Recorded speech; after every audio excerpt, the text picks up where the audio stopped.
नमस्कार मंडळींनो, कसे आहात सगळे? मजेत ना? मजेतच असले पाहिजे.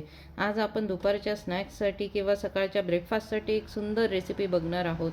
तुम्ही इथे बघत आहात, मी घेतलेला आहे साबुदाणा. चला तर मग सुरुवात करूया. पुन्हा तुम्हा सर्वांचे स्वागत आहे शिल्पाज मॅजिकल फूड सिक्रेटमध्ये. तर रेसिपीमध्ये आपण पुढे हे करत आहोत की साबुदाणा रात्रभर 1 वाटी भिजवून घेतलेला आहे. आता तो सकाळी थोडेसे पाणी घालून छानपैकी बारीक वाटून घेतलेला आहे मिक्सरला. अशा पद्धतीने तो दिसेल तुम्हाला.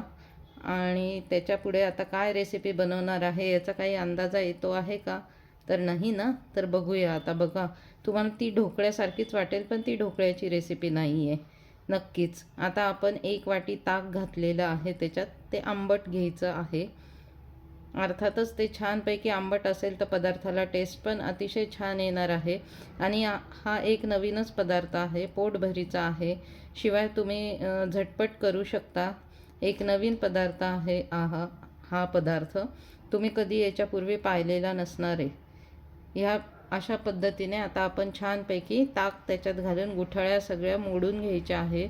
साबुदाण्याला कुठल्याही प्रकारची गुठळी राहता कामा नये, नाहीतर आपली होणारी पुढची रेसिपी बिघडू शकते.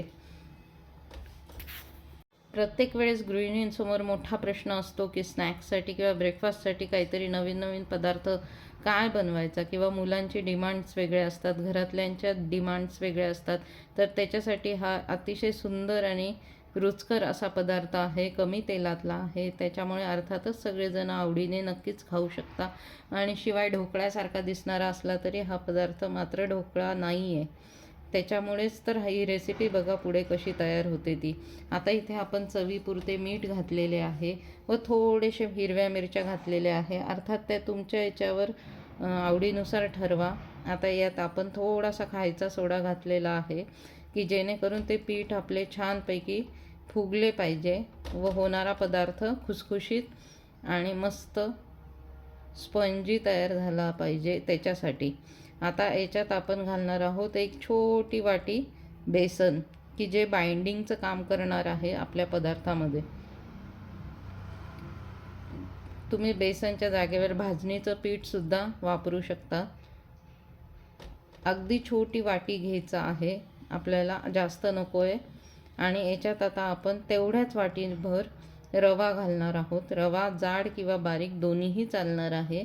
त्यानुसार ताकाचा वापर आपल्याला इथे करायचा आहे. इथे साधारणतः 1 वाटी ताक पुरेसे झालेले आहे. आणि हे सगळे मिश्रण आपल्याला 10 मिनटं रेस्ट करायला ठेवायचे आहे. हा पदार्थ नक्कीच वेगळा आहे, पाचक आहे, पौष्टिक आहे. हे बघा, आता इथे आपण रवा घेतलेला आहे. मी जाड रवा घेतलेला आहे, छोटीच वाटी, जास्त मोठी वाटी घेतलेला नाही आहे.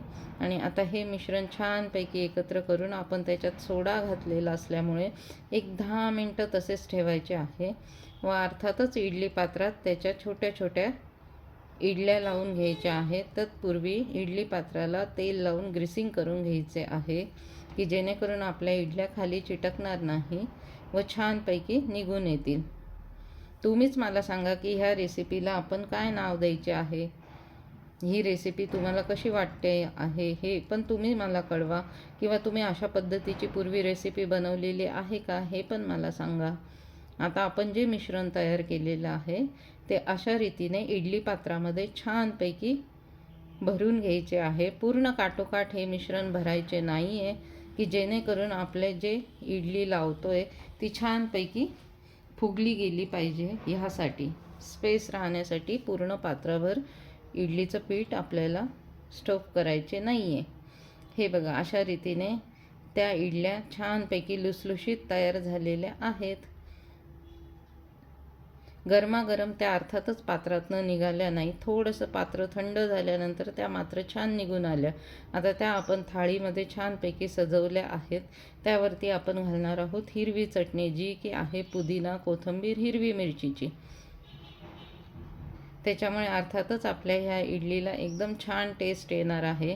हा पदार्थ अर्थातच साबुदाण्यापासून तयार असल्यामुळे उपवासाला चालणारा असू शकतो, पण त्यात रवा आणि बेसन घातलं गेल्यामुळे तो उपवासाव्यतिरिक्त तुम्ही खाऊ शकता, उपवासाला चालणार नाही आहे. जर तुम्ही बेसनच्या जागेवर भाजणी उपवासाची वापरली तर तो उपवासाला पण चालू शकतो. व रव्याच्या जागेवर तुम्ही भगर वापरली तर नक्कीच आणखीन छान होऊ शकतो हा पदार्थ. हे बघा, अशा रीतीने आता आपण इथे टमॅटो सॉस पण त्याच्यावर घातलेला आहे व तो छानपैकी सगळीकडे स्प्रेड करून घेतलेला आहे व त्याचे छोटे छोटे छोटे आपल्याला आवडतील अशा आकारात आपण त्याचे कापून घेतलेले आहे. अर्थात ही चटणी तुमच्या आवडीनुसार तुम्ही स्प्रेड करू शकता. टमॅटो सॉस तुम्हाला आवडत नसल्यास तुम्ही स्किप केलं तरी चालू शकतं. हे बघा, अशा रीतीने आपण ते मस्तपैकी कापून घेतलेले आहे व त्यावरती आता हिरवं जिरे, मोहरी, हिरवी मिरची याची छानपैकी फोडणी दिलेली आहे, तडका दिलेला आहे. त्यामुळे अर्थातच पदार्थ आणखीनच रुचकर लागलेला आहे. तर असा हा पदार्थ तुम्ही नक्की करून बघा आणि ह्या पदार्थाला काय नाव सुचवायचं हे तुम्हीच मला सांगा.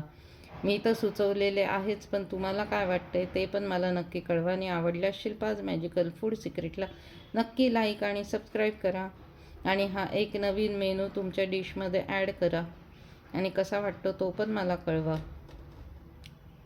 आपल्या घरात भरपूर गोष्टी ॲवेलेबल असतात किंवा काही वेळेस साबुदाणा उरतो, तर त्याच्यातनं हा एक भन्नाट मेनू आपण छानपैकी तयार करू शकतो आणि टिफिनला पण तुम्ही देऊ शकता, मधल्या वेळात पण तुम्ही खाऊ शकता. टी टाईम स्नॅक्ससाठी पण उत्तम पर्याय आहे. नक्की खाऊन बघा आणि आवडल्यास शिल्पाज मॅजिकल फूड सिक्रेटला लाईक आणि सबस्क्राईब करा. Thank you so much.